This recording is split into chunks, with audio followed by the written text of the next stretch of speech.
Hello everyone, स्वागत है आपका मेरे यूट्यूब चैनल में।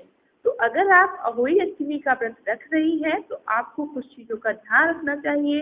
इस दिन आपको क्या करना चाहिए और क्या नहीं करना चाहिए, यही सारा कुछ हम इस वीडियो में जानेंगे। तो चलिए इस वीडियो को करते हैं शुरू। अहोई अष्टमी का व्रत जो है महिलाएं अपनी संतान की दीर्घायु और उनकी समृद्धि के लिए करती हैं। जिन महिलाओं की संतान नहीं है वो संतान प्राप्ति के लिए इस व्रत को करती हैं, और जिन महिलाओं की संतान है वो उनकी दीर्घायु और समृद्धि के लिए इस व्रत को करती हैं।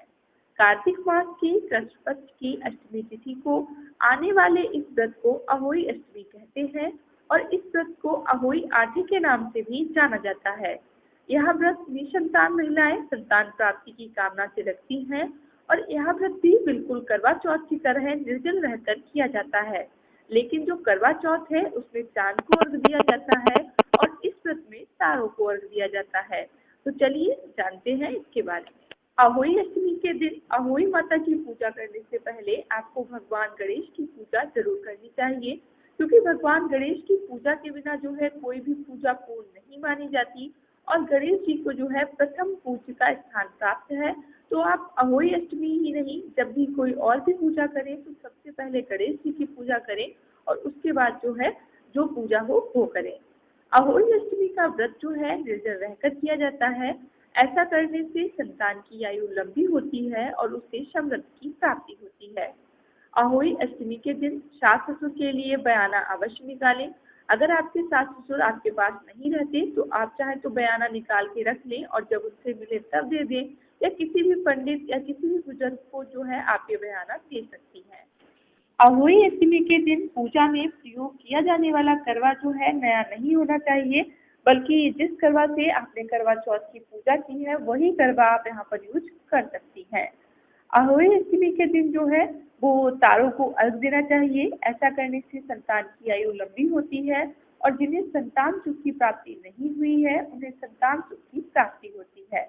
अहोई अष्टमी के दिन पूजा करते समय अपने बच्चों को अपने पास बैठाएं और अहोई माता को भोग लगाने के बाद वह प्रसाद अपने बच्चों को अवश्य खिलाएं। अहोई अष्टमी के दिन जो है व्रत कथा अवश्य सुननी चाहिए, और व्रत कथा सुनते समय 7 प्रकार का अनाज जो है अपने हाथ में रखें और पूजा के बाद इस अनाज को किसी गाय को खिला दें। अहोई अष्टमी के दिन मिट्टी को बिल्कुल भी हाथ नहीं लगाना चाहिए, और ना ही इस दिन खुरपी से कोई पौधा उखाड़ना चाहिए।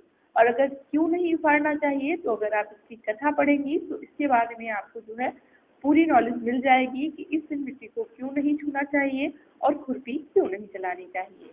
अहोई अष्टमी के दिन किसी निर्धन व्यक्ति को दान अवश्य देना चाहिए। शास्त्रों के अनुसार किसी भी व्रत को करने के बाद दक्षिणा देने से उस व्रत के पूर्ण फल की प्राप्ति होती है।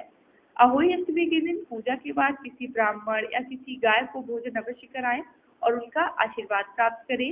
अगर जो है ब्राह्मण या गाय आपको नहीं मिल पा रही है तो आप किसी भी कन्या को भोजन करा सकती हैं। अब चलिए जानते हैं कि अहोई अष्टमी के दिन आपको क्या नहीं करना चाहिए। तो अहोई अष्टमी के दिन तारों को अर्घ देते समय तांबे के लोटे का प्रयोग ना करें, बल्कि स्टील या पीतल के लोटे का ही प्रयोग करें। अहोई अष्टमी के दिन घर में तामसिक चीजों का प्रयोग बिल्कुल भी ना करें, क्योंकि ऐसा करने से संतान की आयु क्षीण होती है। तामसिक चीजों से आते हैं जैसे कि प्याज, लहसुन या नॉनवेज जो है, इन चीजों का प्रयोग नहीं करना चाहिए। आप किसी भी व्रत का पालन कर रही हो तो तामसिक चीजों का प्रयोग बिल्कुल भी नहीं करना चाहिए। अहोई अष्टमी के दिन सोना वर्जित है, यानी कि इस दिन आपको नहीं सोना चाहिए, क्योंकि सोने से व्रत रखने वाले व्यक्ति को पूर्ण फलों की प्राप्ति नहीं होती। अहोई अष्टमी के दिन किसी भी प्रकार से अपने घर में क्लेश ना करें, क्योंकि ऐसा करने से अहोई माता नाराज हो जाती हैं और आपको मनोवांछित फल की प्राप्ति नहीं होती। अहोई अष्टमी के दिन अपने या फिर किसी और के बच्चों को बिल्कुल भी ना मारें, क्योंकि यह व्रत जो है बच्चों के लिए रखा जाता है, और अगर इस दिन आप बच्चे को मारती हैं तो ऐसा करने से अहोई माता नाराज हो जाती है। अहोई अष्टमी के दिन कैंची या सुई का प्रयोग बिल्कुल भी ना करें, क्योंकि शास्त्रों के अनुसार इस दिन इन चीजों का प्रयोग वर्जित माना जाता है। अहोई अष्टमी के दिन व्रत कथा को एकाग्र चित्त होकर सुने, क्योंकि व्रत कथा का भी पूजा के बराबर ही महत्व होता है। इसीलिए व्रत अहोई माता का आशीर्वाद प्राप्त करने के लिए व्रत की कथा को एकाग्र होकर अवश्य सुने। अहोई अष्टमी के दिन अपने से बड़े व्यक्ति का अपमान बिल्कुल भी ना करें, क्योंकि बिना बड़ों के आशीर्वाद के आपको इस व्रत का फल प्राप्त नहीं हो सकता। अहोई अष्टमी के दिन घर में पका हुआ भोजन ही बनाना चाहिए। इस दिन घर में कच्चा भोजन बनाना जो है वो वर्जित है।